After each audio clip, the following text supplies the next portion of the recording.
Good afternoon, everyone, and welcome to the second session of the 2020 ALCOB Internet Volunteer Program. For the information of the body, we are also live at ALCOB and DepEd International Cooperation Office Facebook pages, and kindly share the live stream to invite your friends and colleagues to join us.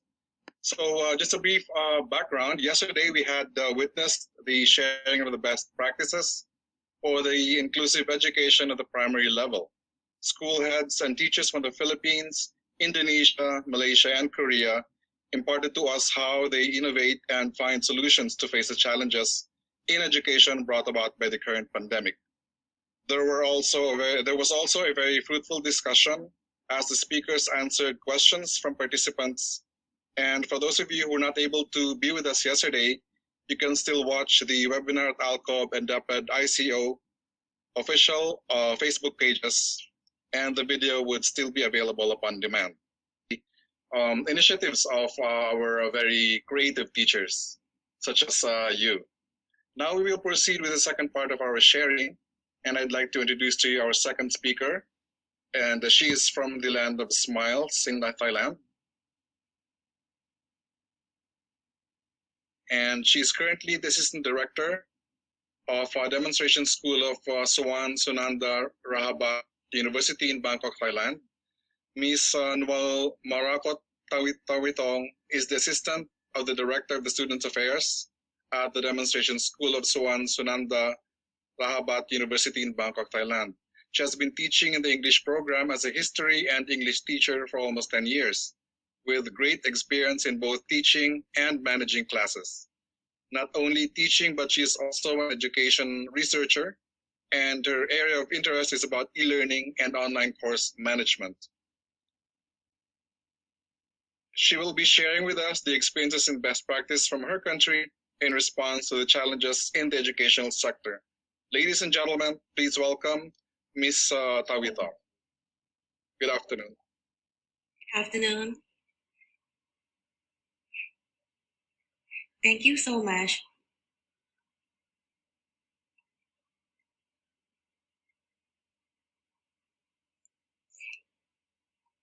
Okay, good afternoon, ladies and gentlemen. And as the moderator kindly introduced me, my name is Ms.Taweethong. Now I'm holding on the position of Assistant of the Directors in the Student Affairs Department of Demonstration School of Sunsunanta Ratchapat University in Bangkok, Thailand. My school is a middle-sized secondary school that has about 1,000 students from year 7 to year 12. Okay. Thank you so much. Okay, so first of all, I would like to say thank you to the Institute of APEC Cooperative Education for giving me a great opportunity to sharing my experience with enhancing digital literacy to combat the COVID-19 pandemics in Thailand. Also, thank you so much to the Ministry of Higher Education, Science, Research and Innovation Thailand and Associate Professor Dr. Somkiat Kaurbawakel, who chose me as the representative teacher today.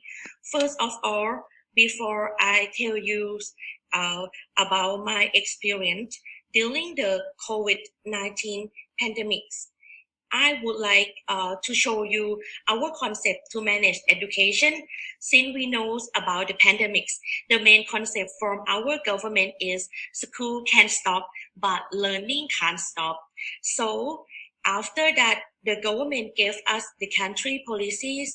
Then we follow the announcement from the Ministry of Higher Education, and when our school depend on, and before we change to full-time online learning, we try to save students by the ministry gave 7 strictly announcement to us. I show you quickly about our policies that we use during COVID-19 before we change to online. So first of all, our instructor and student, we avoid to traveling to other country, and if someone have done that when returning from other countries, they have to stop working and stop studying on site for 14 days. But we still try to manage online by send class video to them. And also, if a student have abnormal symptoms, we require to see doctor immediately. And for the hygiene, we have a lot increased hygiene cares in our institutions. Students and teachers always have to wear hygiene masks and keep their hand clean. Also, we avoid activities that gathers a lot or large number of students. After that, we can make our own policies and detailed plans, what we have to do. And the most important part is dealing with students and parents immediately with clear messages. And before I will go on that, this chart I show you guys, it show COVID-19 crisis timeline that will help you guys understand our context more. As it showed in chart, Thai citizens learned of the COVID virus in January, and then it's so fast. After that, about 28 days, Thailand became to the second highest risk countries. But fortunately, for students, the February only the 1 month after that is our last month before school summer break. So what we do, every school try to follow the ministry suggestion seriously, and also we try to finish final examination in early February. Then we announce for 3 month summer break, start from March to May. So in that time between summer breaks, I have to tell you guys, is lucky for Thailand. It was considered our great opportunity to manage and prepare teachers, technologies, also make decision on what we have to do for learning our kid learning properly. Either the situation will be better later or worse, but it was our big challenging to improve our education too. Okay, this is information about school in Thailand. This is information from the Office of Basic Education Commission. You will see that I have almost 30,000 government school, both primary and secondary school. And my school, the demonstration school of Sunan Ratchapat University, is about the middle side, which had 1,000 students. And we lucky again because we are in the Ministry of Higher Education, so that means we have more private decisions and we have more flexible to decide what we want to do for our education. Then I will go on the plan. In the past last few years, our school director has been trying to improve online learning for few years. He gave us a lot of workshops and how to create our own website and content online. He tried to teach us you can be a teacher, a YouTuber, and also a tutor in the same time. So we already have some batch to use if we need to change to a full-time online school. So I show you now, this is our plan to use during the COVID-19. The first one that we use, we separate in 4 phases. The phase 1 was preparing time during this phase. We would practice our new student because every year we always have new student that are student grade 7 and grade 10 who never joined our school before. So they need practice more than other group if we really have to teach them online. So we manage a short summer course online for 1 month by using recorded video and share on our school website. For the second phase or phase 2, so for the second phase, it's like the month after on May. For the second phase, we have research and accesses students from phase 1 that we work for the online for summer. So we know now what is the problem and how to improve our online class efficiently. During this time, we announce and give demonstrate video on YouTube and other channels to our students grade 7 to 12 that they have to join the online class in next phase too. And then the third phase, we call on air and online. Why we call on air and online?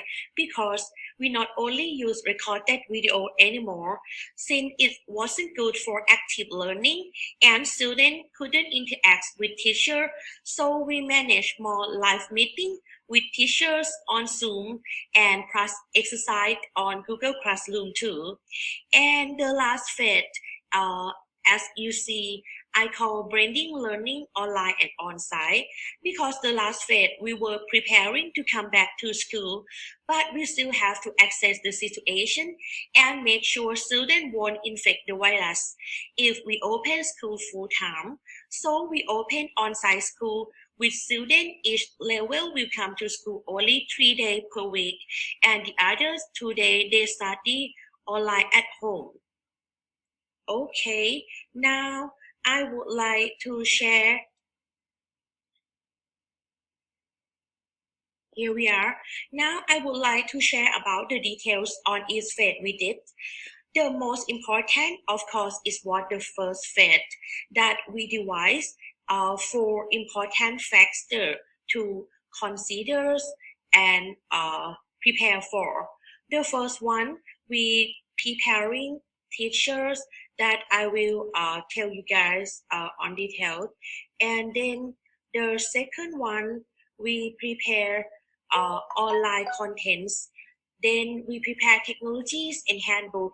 And the last one, giving information to student and parent. Okay, so the first and the most important that preparing our teacher and make sure they can use various kind of technology. And we have almost 100 teachers.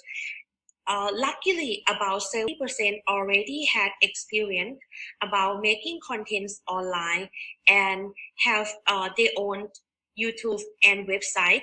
So we help the teacher who couldn't use some platform yet and practicing them by making online meeting every day and give each other's presentation. The other things we found is very, very important because we see from other remote school in the rural area that they use the television education. The thing is, students don't have the ebook or online contents, so they just watch the teacher on television as they watch YouTube and cannot concentrate. So it is very important that we need to create the online and ebook.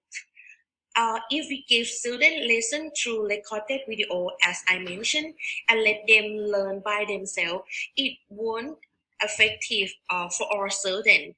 Of course, some slow learner will lose their concentration, so we create ebook and send to them ahead of time. Then parents could help them catch up the lesson. And we change from normal lesson that we normally use book and exercise book to ebook for 8 main subjects, and we make it more concise in writing for fit it well for online class. Like we concentrate only very important information and make it easier to understand than when you study with the teachers. And for the platform we use, when I see Mr. Granny, I feel like, oh, so wow, you have so many platforms. But in Thailand, we kind of like just start online for not so long. So for platform we use, we have been using Moodle for teacher website.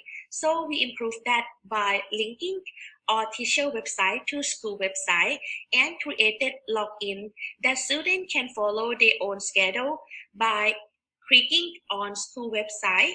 And also we put Zoom meeting schedule and link for each subject each day that they just are easy and clicking and can go on it. Furthermore, we create handbook to explain for all kind we use and content student, and the application Thai people use the most is the live chat application. So we send that through live group chat that they will have one teacher look after for 30 students in each group chat as the advisor. So students can ask questions immediately when they want. And this is my website that already put subject that students can go on logins, put their password, and can go through each subject. And the last factor, but we need to concern the most, that about send all our plan to students and parents and support them if they have problem. So we survey before about their readiness. Luckily, maybe because we are in capital city, Bangkok, Thailand, so our students can use 100% technologies. They all have their own computers, smartphone, and internet. But we still need to explain about education plan to parent properly. So before online class started, we had 3 meetings online with parents and try to solve all the problem they ask. As I show you, this is me and some volunteer students try to tell other students and explain how to study online ahead of time. And after summer course, we very successful with the first online course for the year 7 and year 10. So after that, we have worked further for the preparation online course for whole school. After the research and practicing first time, we manage class by using Moodle, but this time we separate Moodle for 30%, then Google Classroom 30%, and we use more Zoom at 40%. As I mentioned to you guys, before students come back to study online, everyone just separate and stay home for so long. So they need more interact with each other and also teacher too. They enjoy a lot when they answer the questions online, but they still need sometimes for practice on offline video for self-learning. So we need manage more fun exercise and assignments that related to the lesson on Google Classroom, with teacher can give them feedback and make them more active because they can use whenever they want on their smartphone. However, after these 3 months that we are in online, Thailand was able to control the spread of the virus, and daily number of infected cases steadily declined. So the Ministry of Higher Education allowed us to access ourselves that we are ready or not yet for open on-site school.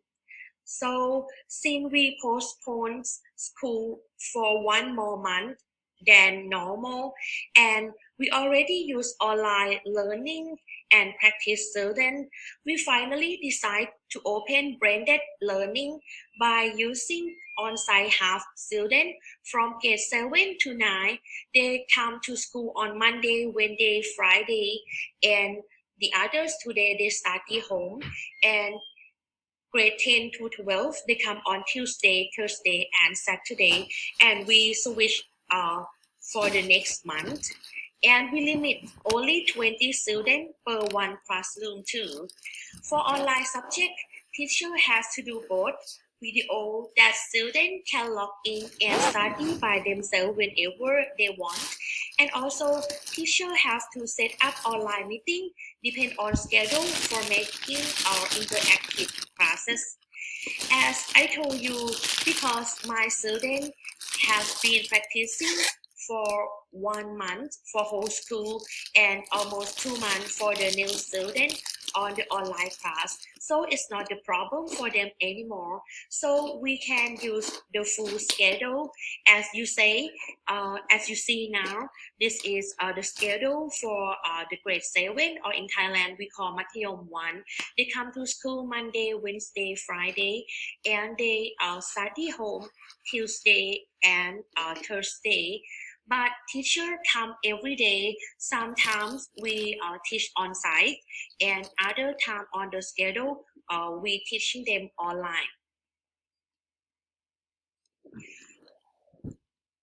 Providing education during the COVID-19 is challenging for our country, especially those wishing to improve equality such as Thailand.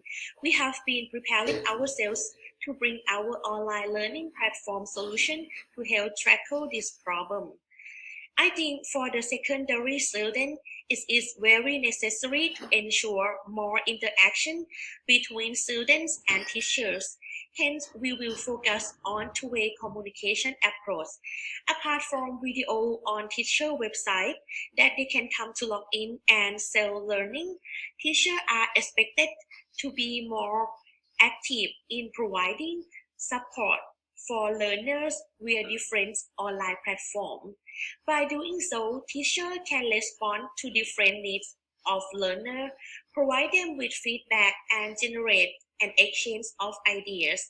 Education will be a blend of in-person lessons and distance learning, focus more on equipping students with professional skill and lifelong learning.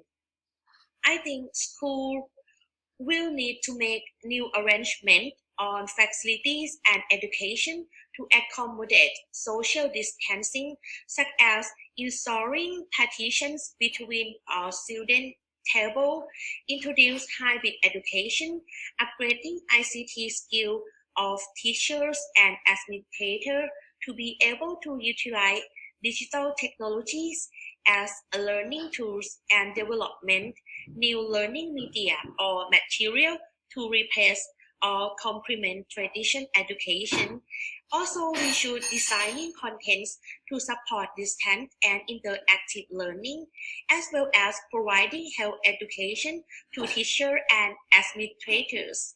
Students and parents will also have to make adjustments as upgrading digital technologies and also device or internet access to support distance education. Finally, I want to say, even if we all have been facing very hard time during the COVID-19, but as the teacher that have high responsibility for our young future, we finally change the crisis to a great opportunity and bring our world education to the real futures. Thank you so much today for giving me an opportunity to share my experience to you guys.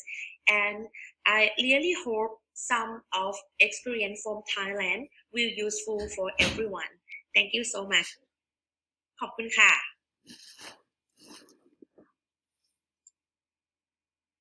Thank you very much, Ms.Taweethong.